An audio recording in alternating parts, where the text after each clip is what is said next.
Hello students, class 7 SST chapter 4A. And in last class we had discussed about the structure of the atmosphere here. So here we learned about the troposphere and stratosphere and the mesosphere and troposphere and the exosphere. Here. So these are the layers of the environment we have in all over the earth. Clear? So it just touches down on the earth's surface as well as it goes up. Clear? So and then we just learn about the weather and the climate. What is weather? What is climate? Clear? And today we are going to learn about the temperature. What is temperature? So the temperature you feel every day, जो temperature जो तापमान आप रोज feel करते हो, महसूस करते हो, is the temperature of the atmosphere. यह एटमॉस्फेयर का वातावरण का तापमान है जो आप फील करते हो. ठीक है.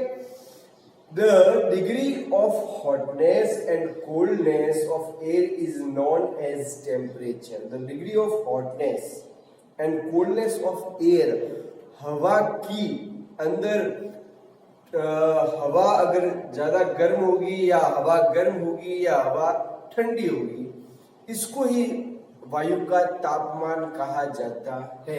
अगर वायु के अंदर जो है वो गर्माहट या गर्मी ज्यादा है तो हम कहेंगे टेम्परेचर हाई है. अगर कम है तो कहेंगे टेम्परेचर लो है. ठीक है. मिडिल है तो कहेंगे टेम्परेचर मिडिल है. ठीक है. And an important factor, so the temperature of the atmosphere changes not only between the day and night but also from season to season.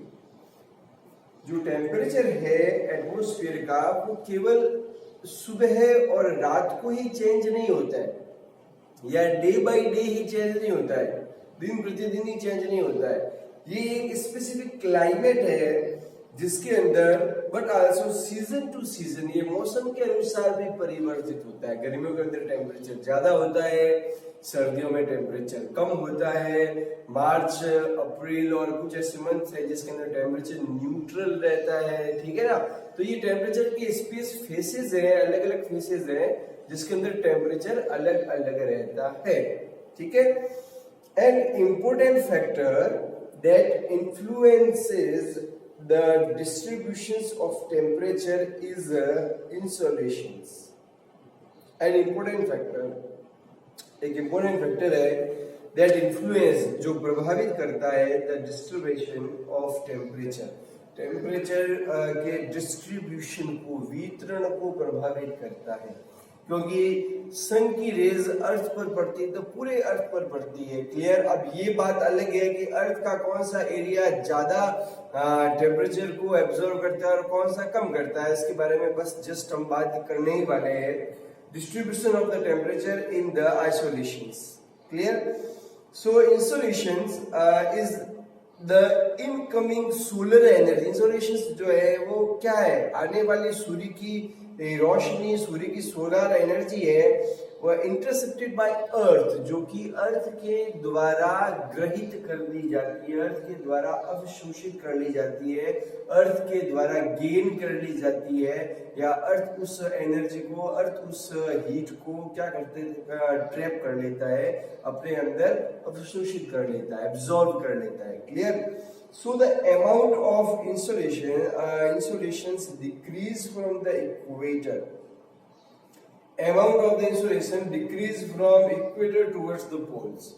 अब हम बात करते हैं, अगर जैसा कि मैंने आपको कहा था कि सन की रेज जो है वो अर्थ की तरफ आती है तो इक्वेटर से जैसे जैसे हम पोल की तरफ बढ़ेंगे वैसे वैसे जो है वो टेम्परेचर जो है क्या हो जाएगा, लो होता चलेगा.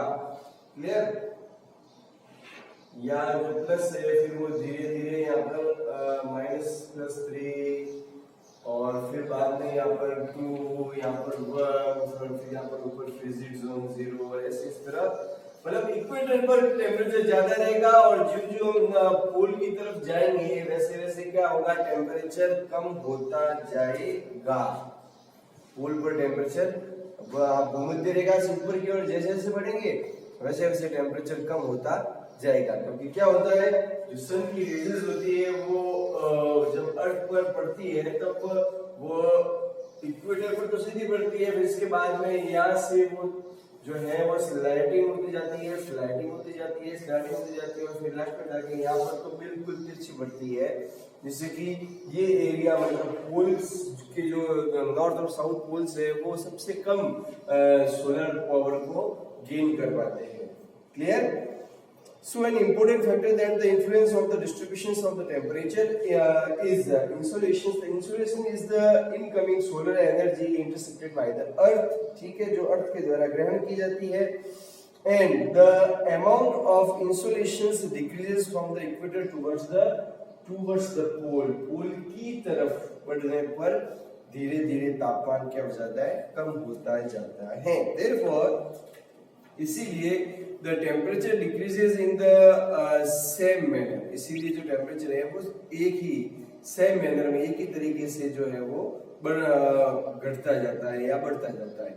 So now do you understand why poles are covered with snow? इसलिए अब हम ये समझ सकते हैं कि जो पोल है साउथ पोल और नॉर्थ पोल या साउथ पोल, वे बर्फ से ढके हुए क्यों हैं? क्योंकि वहां पर ह्यूमिडिटी है, वहां पर पानी है, पर वहां पर सोलर एनर्जी कम पहुंचती है, इसलिए वो जो वाटर है वो आइस के अंदर कन्वर्ट हो गया है और वहां पर बड़े बड़े ग्लेशियर्स हैं। Now you can understand why poles are covered with snow. If the Earth's temperature rises too high, अगर पृथ्वी का तापमान बहुत ज्यादा बढ़ जाता है, it would become too warm for some crops to grow. और ये कुछ फसलों को उगने के लिए बिल्कुल ये कंडीशन जो है वो फेवरेबल नहीं है, मतलब कुछ फसलें तो बिल्कुल नहीं उगेगी अगर टेम्परेचर बढ़ जाता है तो। Temperature in the cities is much higher than that of the villages. अब क्या होता है कि शहरों के अंदर तापमान जो होता है वो ग्रामीण क्षेत्रों की तुलना में ज्यादा होता है, ठीक है।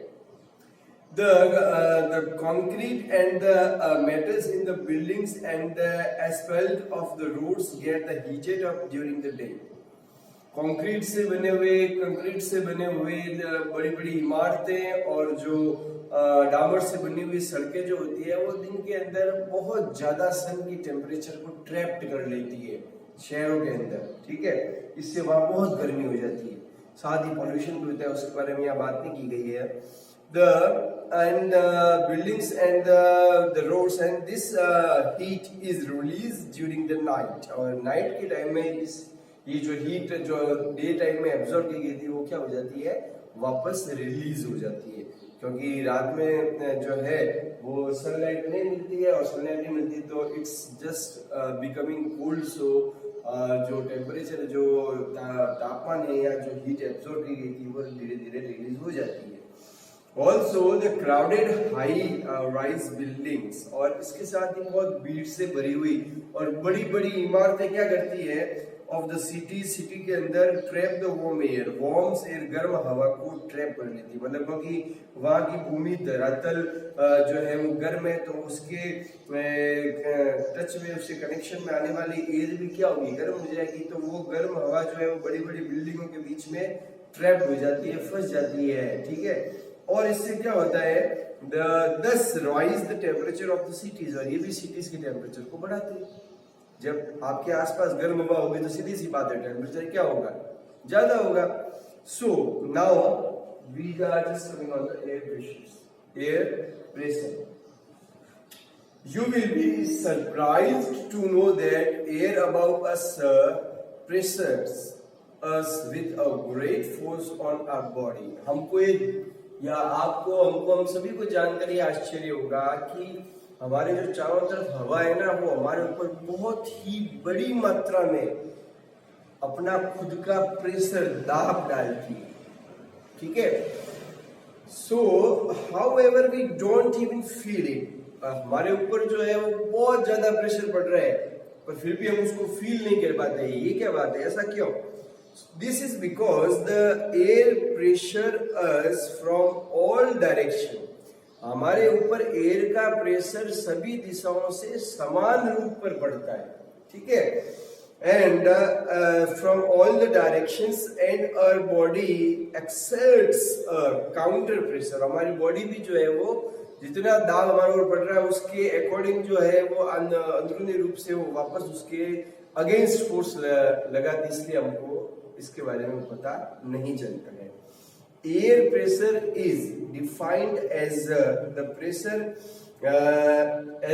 pressure exerted by the weight of air। हवा के दाब को ही हम वायु दाब कहते हैं, ठीक है। एयर का जो दाब होता है, जो प्रेशर होता है, वही वायु दाब कहलाता है, ठीक है। Of the air on the earth surface, earth की सरफेस पर वायु का जो प्रेशर पड़ता है उसको ही वायु दाब कहते हैं। So, as we go up the layers of the atmosphere, the pressure falls rapidly. As we go up, हम जैसे जैसे ऊपर जाते हैं वैसे वैसे एयर का जो प्रेशर है वो बहुत ही तीव्र गति से कम होता जाता है। जैसे कि आपको पता ही है कि नीचे सबसे फर्स्ट लेयर के अंदर बहुत ही डेंस एयर है, ठीक है। और जो जो ऊपर जाएंगे वैसे वैसे हवा जो है वो उसकी डेंसिटी कम होती जाएगी, और डेंसिटी कम होगी तो एयर प्रेशर भी क्या होगा, कम होगा। तो as we go up the layers of the atmosphere the pressure falls rapidly. The air pressure is highest at sea level. Sea level पर, समुद्री स्तर पर सबसे ज्यादा एयर प्रेशर पड़ता है।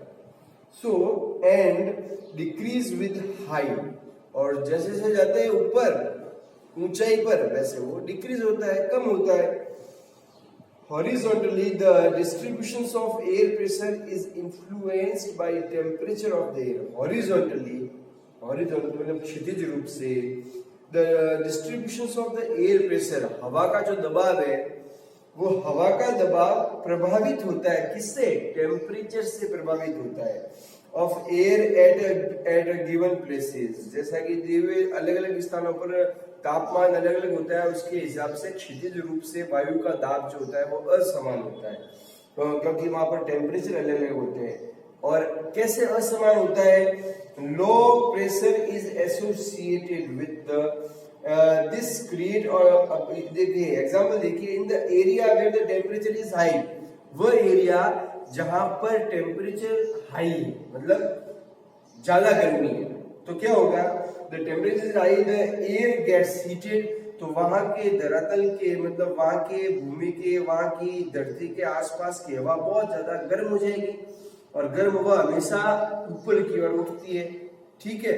तो वो जो एरिया है वहां पर एयर का प्रेशर क्या हो जाएगा, कम हो जाएगा। क्यों? क्योंकि गर्म हवा हल्की होकर ऊपर उठ गई, ठीक है। So, in the area where the temperature is high, the air gets heated and rises. This creates a low pressure area. अब वहां पर जब तापमान ज्यादा है और हवा गर्म होकर ऊपर उठ गई है तो वहां पर लो प्रेशर एरिया बन गया, मतलब वहां पर हवा का प्रेशर कम हो गया, एयर का प्रेशर कम हो गया। So low pressure is associated with cloudy skies, मतलब कि जहां पर निम्न वायुदाब होता है वहां पर क्लाउडी स्काई होता है, मतलब बादल वाला आसमान होता है, वेट वेदर्स, वहां पर वेट वेदर्स होता है, ठीक है। इसके बाद में इन the area having low temperature, जहां पर तापमान कम होता है वहां क्या होता है, द एरिया इज कोल्ड, वो एरिया क्या होता है, ठंडा होता है। इट इज देयरफॉर हैवी, इसलिए वो बहुत क्या होता है, हैवी होता है, ठीक है। मतलब वहां का वायुदाब बहुत ज्यादा होता है। Heavy air snakes and creates a high pressure area. Heavy air क्या होती है, वहां पर बहुत ज्यादा हाई एयर प्रेशर एरिया को क्रिएट करती है। High pressure is associated with clear and the sunny sky, और high pressure is associated with the clear, मतलब एकदम क्लियर एंड सनी स्काई, वहां पर एकदम क्लियर सनी स्काई होती है।